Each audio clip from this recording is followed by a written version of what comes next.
I think one of the worst creative struggles these days is having too many things to explore. The world of social media kind of opens you up to so many things that you could try and start to master. So it's hard to try and pick a road that you want to go down because you know that it's going to take a significant amount of time and effort to get good at any one of those things, whether it be photography or painting or learning a musical instrument. And you see people on these social networks that are at the peak of their craft and they're so good at it, and you think to yourself, I would love to be that good at that. But you're also working on maybe like a dozen other things already. But in reality, if anyone wants to be exceptionally good at anything, then you can really only choose maybe one or two things. So choosing an artistic medium to pursue is one struggle. But the next piece of the puzzle is once you've chosen something, just starting to do it. Like for myself in particular, I've always had the goal of starting a YouTube channel. And you have all these things that you could talk about, all of these hobbies that you're interested in, whether you're a master of them or not. And then there's the curse of professional procrastination. That is, I can't get started on this next hobby of mine, or I can't get started on creating the content that I'd like to create because I don't have the right gear. I don't have the right camera. I only have my cell phone. And so instead of actually sitting down and just going ahead and starting something or pulling out your cell phone and recording a quick selfie video so that you can at least get started, you go down, or at least I go down, the path of what can I buy next? What gear do I need to support this new endeavor?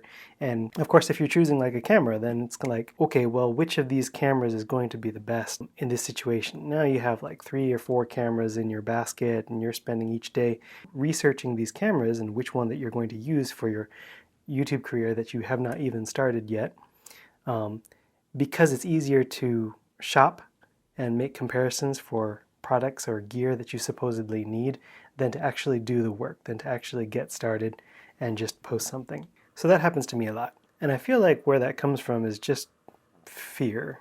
If you devote your time to getting the things that you need, supposedly, then you can feel productive and you can feel like you're moving forward when really you're only delaying doing the hard part, which is talking to the camera. Or if you want to be a musician, playing those first notes. Or if you're going to be an artist, painting those first few strokes. It's easier to buy the paint and buy the canvases and do the research on what paintbrushes you should use, rather than just getting started, grabbing whatever you have in your house already, grabbing whatever paper, even if it's from the printer, and just putting those two together and starting to draw and starting to become an artist. And I think if this video thing is something that I continue with, I think it's also worth mentioning that there are long periods of silence between each of these cuts that I'm going to basically take out, but they look like this.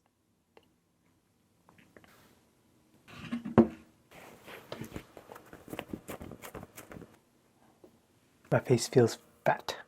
Another thing that you can spend way too much time professionally procrastinating doing is researching teleprompters and then finding the best one and then learning how to write an elaborate script and perfect delivery and then practicing all those things before you actually start doing the work. I know because I've done it.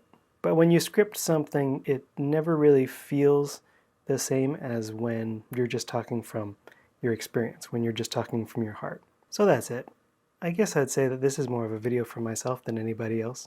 So I can just upload something, have my first video out there, have something to improve upon for the next one, and be done with that first step of actually getting started after having procrastinated for years getting to this point. Professionally procrastinating. And if this sounds like you, I hope to motivate you to just go ahead and take the first step of actually doing the first creative act of whatever it is that you want to get into. Just get started. And that's all for now. I don't have a thing to say to end my videos, so bye.